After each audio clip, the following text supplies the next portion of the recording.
This is The Download from Sounds Profitable, your daily source for the essential news of the business of podcasting. Brought to you by Spreaker from iHeart. I'm Tom Webster. Here's what you need to know for today, Wednesday, September 20th.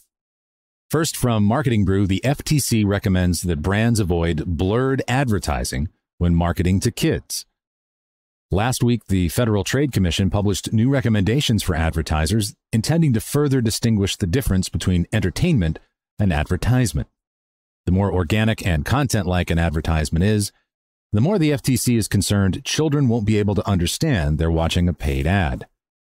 Kids' entertainment and educational content should be clearly defined from ads using visual and verbal cues to signal that kids are about to watch one.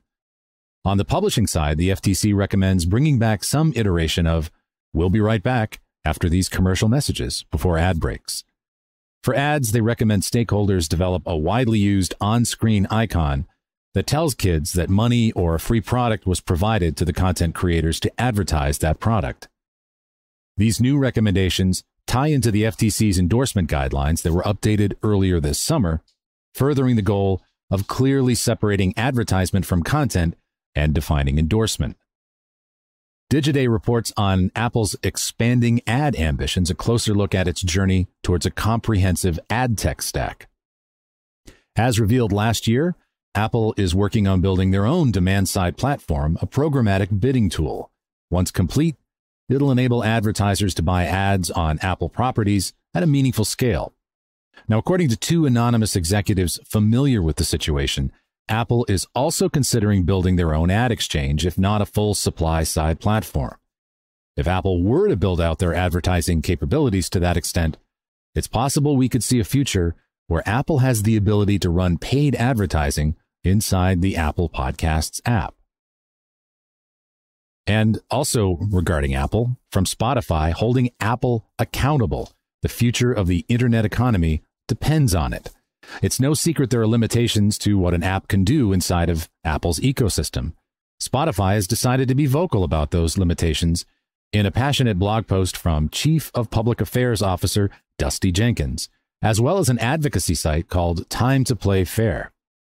The main example given is a breakdown of how audiobook sales on Spotify's app would have looked like, as well as a list of various features that had to be scrapped due to App Store limitations, such as selling an audiobook directly without using Apple's in-app purchase system or any text explaining on how to make an audiobook purchase outside of the app. Both the blog post and the Time to Play Fair website call for politicians to create regulations for digital marketplaces as large as the App Store, including the Digital Markets Act in the European Commission and a potential Open Markets Act in the U.S. Bloomberg reports that the Emily Ratajkowski show got cut along with Sony podcast jobs. And according to sources familiar with the situation, Sony Group has laid off a significant percentage of its podcast division and canceled High Low with M. Rata. A representative for Ratajkowski said they intend to find a new home for the podcast.